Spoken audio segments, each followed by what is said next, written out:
Hey friends, I hope you're well. So, I'm a huge fan of habits because habits form the grooves of your life, and they can be the difference between a really positive day and your life is made up of a series of days, or maybe a little bit more of a tumultuous time.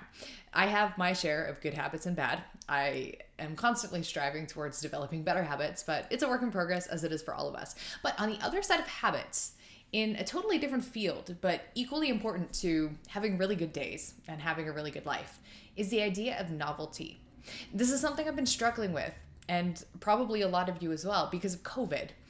So, COVID has been a very not fun year. So, I hardly need to talk about that with you. So, especially now that it's been over a year. It's been about a year since things started locking down. And especially since we're nearing the end of winter, I don't know about you, but I've been feeling a little stir crazy.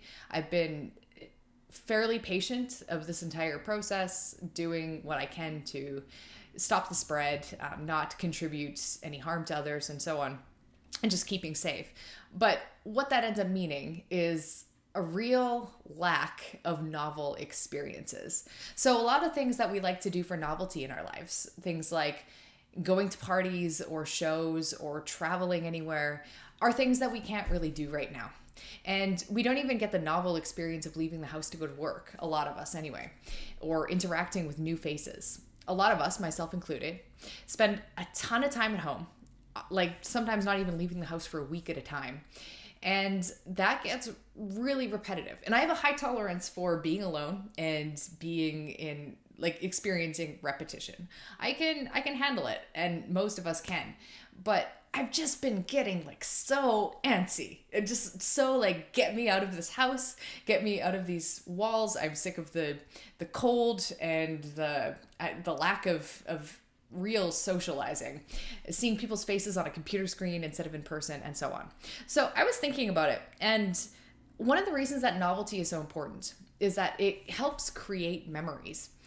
Because I feel memories come in two forms. So memories are those things that are established over time with the long and deep grooves of habit. If you live in the same house for 2 years or 10 years or 20 years, there's not really novelty in that experience, even if you change the furniture or whatever, even if you have kids who grow up in that environment. The thing that makes the memory is the collection of the many years involved in that. So strong memories are formed in part by just repetition and habit, but strong memories are also formed by novelty. And by removing a lot of our novelty, I feel like it's harder to, it sort of ends up making 2020 for a lot of us feel like one big blur where not that much happened. There was just this general kind of low feeling.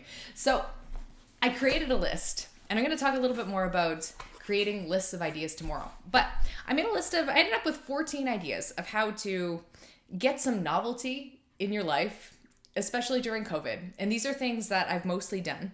There's a couple things that I haven't done, but I'm like, ooh, that'd be fun. I want to do that. So let's get started. So 14 things.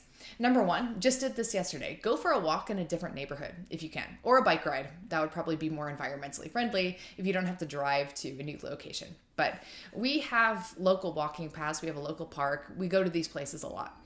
But it was really fun to just decide in the afternoon with my daughter, let's just go to a new place. Let's just go to a new walking path, a new neighborhood. And she had a great time splashing in puddles. There was a new play structure to play on. We enjoyed the lovely warm weather. And it was great. So that was a very easy way to introduce some novelty into our general routine of going outside for walks in our own standard neighborhood. Another thing, I did this today, go for lunch in a different part of town. So again, it's what I've been doing safely, or as safe as possible during COVID, is when I order food, it's usually takeout. I usually get it delivered. Then I don't have to go anywhere, be in contact with anyone. But feeling as stir crazy as I was, and one of my old favorite restaurants that I hadn't been to in well over a year, seeing that they had no one in the store. It was totally empty. It's a big place. It's got lots of, it's well ventilated and everything like that.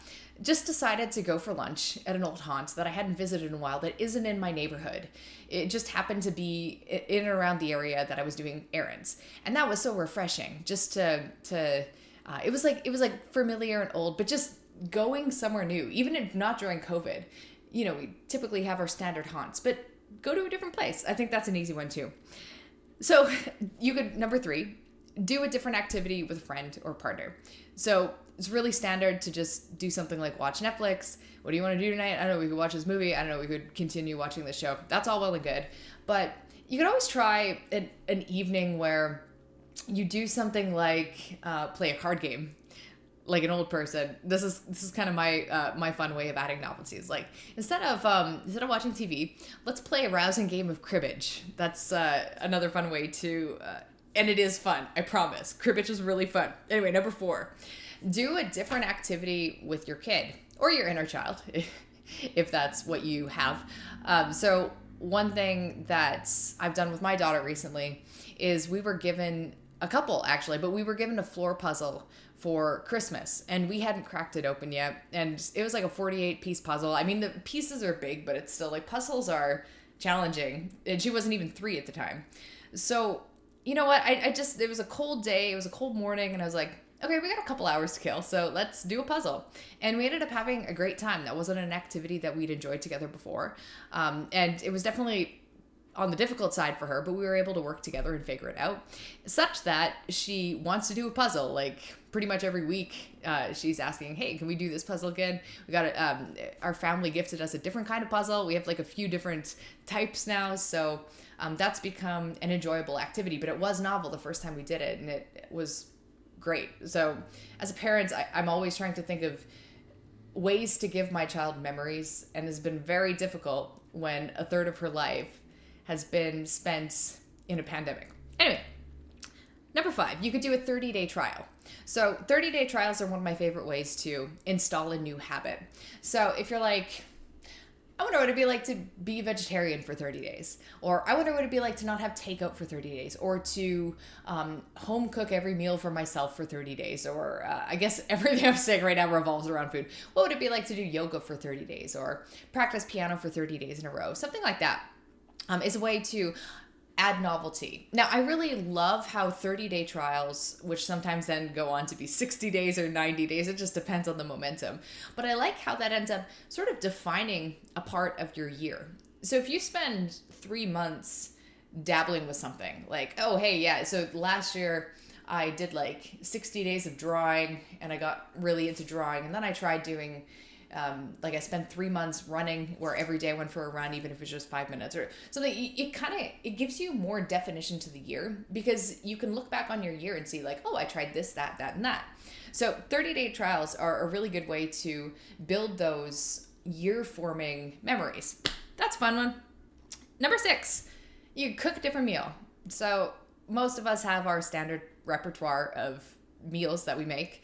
Maybe me less so than others, because I like experimenting with new meals, but just cooking something different. So the other day, this wasn't different for me, but just an example for you if you want to eat something really delicious, is cooking okonomiyaki, which is a Japanese savory cabbage pancake. So delicious, way more delicious than it sounds. But if you've never had like Japanese street food, or you've never made something like that, is really easy. It's like cabbage flour, eggs. If you're vegan, you use tofu, etc. And then you have delicious toppings like steamed spinach, sauteed mushrooms, green onions, and then of course like you got the mayo sauce and the dark ketchup sauce, and it's just perfection. So trying a new meal, like something you've never heard of, has led me to have favorites in my rotation. So okonomiyaki is one of them. Another one that was new to me a long time ago, but has become in my regular rotation, is bibimbap, which is a Korean rice bowl dish. And a lot of my favorite dishes like chana masala, dal, things like that, khichdi are favorites now, because I looked at a recipe once. I was like, what is that? I've never heard of that. Get curious, try it. Oh, wow, this is actually super good. So that's a fun one.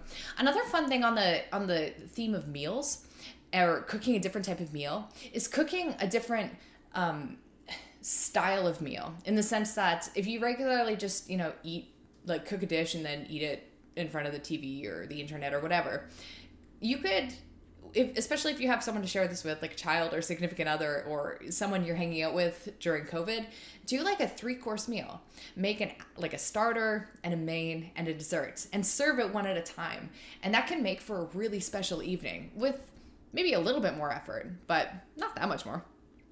Number 7, try a new artistic medium. So for me recently, this was testing out what it would be like to record a podcast episode, which I have linked to below. I've actually turned this entire YouTube channel into a podcast channel. So all of the videos that I've made are translated to audio. So if you prefer the audio format, you've got it. But I recorded it just for audio podcast, and that was a different medium for me. And I thought it was just, it was really great. It was novel. Number 8, listen to a new album in a ritualistic way, which sounds like candles and a seance. I mean more like if you typically listen to music when you're driving or you're walking or you're doing something else, try listening to an album. Could be a new one, could be an old favorite, but try listening to it in a different way. So one of my favorite ways to listen to albums is on the floor. I don't know why, like laying on the floor is really, like just on my living room floor, feels somehow very right to listen to a new album really, really loudly, in the dark, like keeping the lights low and just listening to it, like having a musical experience instead of having it as like a background thing. That can be super fun and create a really neat memory. There's a few albums that I have permanent memories of just the times I listened to it with full focus. Number 9, take a weekend, or if you're more adventurous, a week like totally away from the internet, if you're able to. Like if you're able to have a complete Wi-Fi data disconnect, that is something that I did that was amazing and that I want to do quarterly for the foreseeable future. It was great. So number 10, this is something I want to try. It was just one of those like random fun ideas. Earth Day is a day in March, April. I never remember when Earth Day is, but like an Earth evening. So when the sun sets, not using any electronic device. So not using like the phone, the computer, the TV, etc. And instead of using lights, you just use candles. Of course, only if you can do so safely. This is something I've done a long, long, long time ago, but can make for a really nice, unique evening. Really fun. Really old school. Number 11, I love doing this. Sorry, I wrote all my notes down in my trusty notebook. I don't know why I'm smacking it like that. I like this notebook. I should be gentler. But it does make a very satisfying percussive. I'm done. Okay. Have a walking phone call. One thing that I really like doing, especially because all of my interactions pretty much with my friends are purely through the ether, so on the internet, on phone calls, I really like merging physical activity with talking to my friends or catching up with someone, especially if it's someone you haven't talked to in a while, because that could create more novelty. But just like going out for a walk, and instead of doing what you normally do when you go for a walk, you could just talk to a friend. I find I can walk for quite a bit longer. The walking seems to stimulate conversation on my end as well. So that's really fun. Number 12, spend an entire day watching Lord of the Rings, the trilogy, the extended edition. 12 hours. Commit to it, start to finish, go. Really fun. I've done that once. It was a great day.